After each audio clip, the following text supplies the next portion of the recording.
Alright, okay, you can hear me.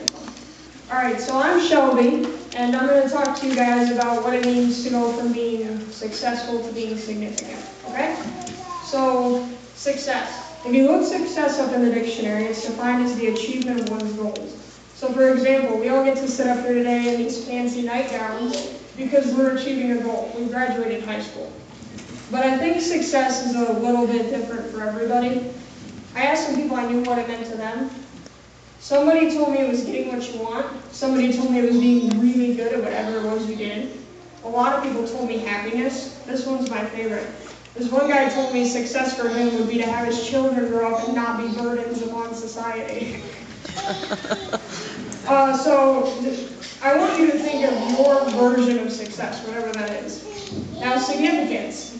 If you look up significance in the dictionary, it says that it is either doing something important or doing something with a big, meaningful impact. And I think most people would agree with that. So how do my fellow graduates and I go from striving to be successful in this world as we go into adulthood to striving to make a significant impact on the world in which we live? How do you guys sitting here with us today do that no matter where you're at in your life? Well, as a Christian, the Bible tells me and any other Christian that I should strive to treat people the way Jesus would. Because the reality is, no matter how much I may like or dislike somebody, God still loves them. You know, the Bible doesn't say that Jesus died on the cross for everybody except that one person you can't stand. God loves everybody and they deserve to be treated as such. Let me give you an example of that. William Shakespeare said, "The meaning of life is to find your gift. The purpose of life is to give it away." I went to the Chatfield School of Pier for 7th and 8th grade and I played on the volleyball team both years. My coach, she's an older lady now, but when she was younger, she was a really good volleyball player. And so she decided to coach junior high girls on how to play volleyball. And we were like 12 to 14 years in age, so I could imagine there were days when we were pretty irritating. But no matter how bad we did in the game, or how silly we were, or how bad we were in practice, she always had something nice to us to say. Looking back, had Jesus been in charge of my team, because Jesus is a volleyball coach, I don't imagine he would have done much different. That's how much she loved on us. That's how nice she was. And I think anybody can do that, because all she did was took something she was good at, something she enjoyed, and she made a good impact on it with us. Now, I'm not saying that's easy by any means. Since I've decided to speak on this particular thing, God's given me lots of opportunities to deal with lots of irritating things and lots of irritating people.